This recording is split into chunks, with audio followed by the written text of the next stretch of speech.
At some point in my life, I feel like I just started watching my life instead of living it. I don't exactly know when it happened. Like, I've just been consuming, and it felt like I was participating. It felt like I was involved. It didn't feel like I was wasting time, and my brain was telling me the difference between what really felt like participating and then what didn't. An imitation of connection. You know how social media promises connection, but really all it takes is just our time. And today I want to talk about how consumption costs you so much more than just time. You're not really sad, you're just consuming more than you're creating. There's this specific kind of heaviness that you feel when you're on social media. It's not a feeling of heaviness that you can explain, like you can't pinpoint what you're sad about or you're upset about. It has got nothing to do with your circumstances. Nothing is technically wrong in your life. Nothing bad really happened, right? But you just feel low, you know, and you can't explain that feeling. And then you want to distract yourself from feeling that feeling, and then you open your phone and scroll some more, right? Because these feelings feel very uneasy and you don't want to feel that low. So you're distracting yourself. And then you start scrolling, and then somehow you feel worse than before you had started scrolling. It made me realize that this feeling that you have, it's not about your life, by the way. It's just about the ratio. Did you ever take a moment to think about how you actually spend your day? Not how you want to spend it, but like realistically how you actually spend it. How many hours a day? Look at your screen time on your phone right now. How many hours a day are you just constantly taking things in? Other people's opinions, other people's faces, other people's updates, life updates, what they're eating, what they're wearing, where they're going, who they're with, their aesthetic, their wins, their relationships, their buddies, their voices telling you what to think and what to buy and how to feel, what trend to follow next. And then on the other hand, how many hours are you producing something of your own, not for like an audience, not to make money on the side off of it, but actually just to produce. For instance, something that you wrote, something that you read, like books, a meal that you cooked, like a deep conversation that you had, a thought that you finished, a problem that you allowed your brain to solve, where you weren't just the one that was receiving, but rather producing, making. And the problem with that, sometimes you don't even notice that your ratio is so off and it's so imbalanced. You just notice that feeling of emptiness, that feeling of feeling low, and you don't know why. So I got sick of it, and I went and I did my research, and this is what I found. The science behind why scrolling feels so good in the moment, you feel so good about it, and then you feel terrible afterwards, is dopamine. This is known as like the feel-good chemical. It's actually not about feeling good, but it's actually about wanting. It's so-called the seeking chemical. It just gives you that feeling of wanting the next scroll, the next video, the next post. It just drives you to the next thing because it just wants the next hit of something new. It's designed to keep you wanting more and like moving towards a reward, not necessarily to make you feel satisfied when you get there, which is exactly why you can be on your phone scrolling for 2 or 3 hours and feel completely empty after it, like you just haven't taken any value in. You can't really pinpoint something valuable that you've learned or you've consumed, and the dopamine was there the whole time, but the satisfaction never came after you were done scrolling. Here's where the problem begins. Your brain starts adapting to this. It starts to expect what you've helped it adapt or what you've helped it normalize, which is the constant stimulation, or let's say the fast stimulation. The things that you may have used to do before you were ever into this spiral of doom scrolling, the things that you used to enjoy before, let's say reading a book, sitting and having a genuine conversation with someone, now all these things start to feel very slow and very boring because your baseline has shifted, not because those things are no longer enjoyable. Now, on the other hand of this, serotonin exists. While dopamine is like the feel-good chemical, serotonin is like the well-being chemical. This is creation, basically. So creation works on a completely different brain chemistry. When you feel that you're contributing to something, you're finishing something, putting something out there in the world that wasn't there before, this is like your actual, genuine well-being chemical of feeling like you matter, of feeling like I actually did something today and I'm proud of myself for it. This cannot be taken from scrolling through a feed. It has to come from creation. And also,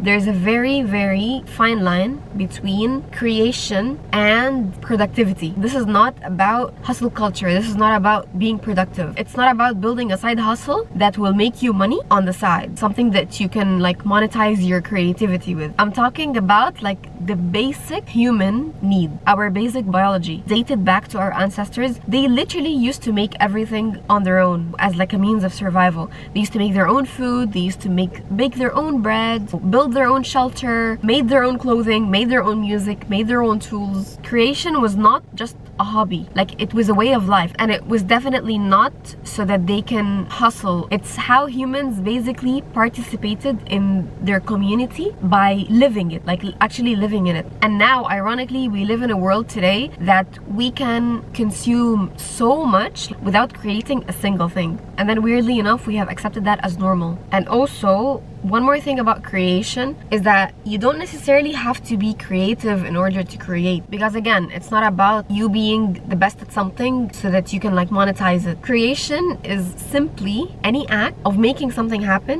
rather than watching something happen. It could be literally anything. Sometimes we just need to stop being the receiver. We need to be the creator. And this is where your brain will feel alive again. And I know that somebody watching this may think, okay, so like what now? Like we're not gonna scroll anymore, or we can just like not relax. And you know what? There's a very, very clear distinction in between actual rest and what we have mistaken to be rest. Your nervous system genuinely needs the time off, like it genuinely needs to switch off. There's like a certain version of watching something, if you put on your favorite TV series or you put on a movie, and it genuinely feels restoring. It feels like you just filled your own cup because you chose to do that with intention, and it's very different than you scrolling mindlessly without really taking any like input or like value in. This is that clear distinction from the compulsive scrolling or consumption that feels like you haven't done anything, because you know the 3 hours that you spent on your phone, that wasn't intentional, and that time has basically passed without you choosing to spend your time that way. So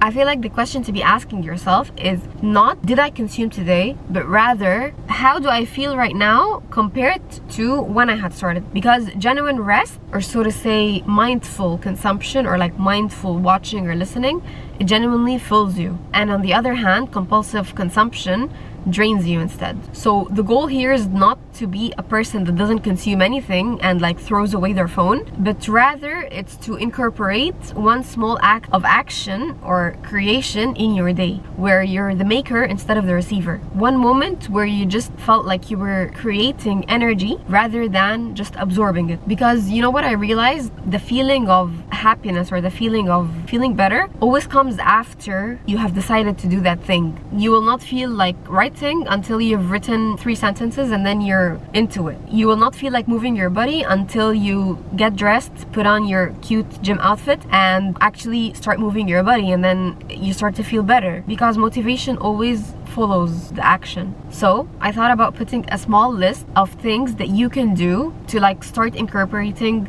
these small acts of creation in your life. And these things cost almost no money and no phone in most of them. Just you and vibes. You don't need to be the best at it. It's just to have a creative outlet. It's most importantly for your nervous system. Grab a piece of paper and then just write down 3 things that's going on through your mind right now. Because just the sole act of translating something that's in your brain, translating an internal experience into the world, is a form of creation. When you have this creation like physically out there on paper, your brain will process it differently rather than just feeling those emotions. Another thing that you can do is literally just cook something from scratch. Look up like a recipe of how to make, for example, sourdough bread. If you've never tried that before in your life, it's very, very fun. Make your own butter from scratch. Channel the inner Nora Smith in you, and then soon enough you'll actually realize that it's very enjoyable rather than just simply ordering a meal. And this one is another favorite of mine. You can just go on a walk without music, moving your body and going on walks without a destination.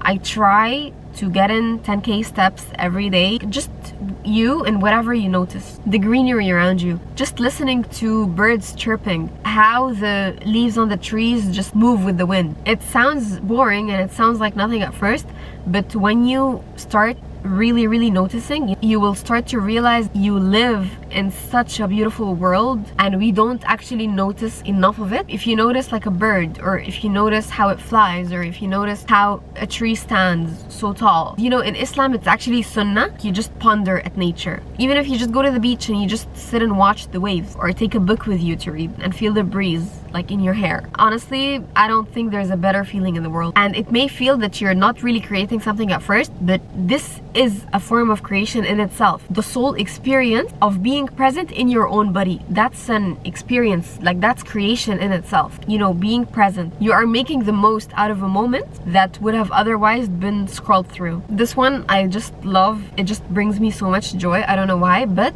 reorganizing your space. I truly believe that a clear space reflects as a clear mind. So if I'm feeling a bit like very chaotic in there, I feel like once I organize my space, look more neater and more organized, it genuinely shifts things inside my head, because it actually sends a message to your brain that you're like creating something in your world rather than just simply existing in it. And you know, it may not feel very dramatic at first, like you may not feel that your life has like changed dramatically at first, but it's like a small change that feels very quiet in the beginning, but then over time, when you start to accumulate all those feelings of you're creating something and you're not just simply just living in your life, overall you're gonna feel a transformation over time. You're just gonna feel slightly more present, slightly more yourself, slightly more there. One small thing that you do every day that's gonna like compound over time. So you're not sad, you're not broken, you're not lost, your ratio just wasn't balanced.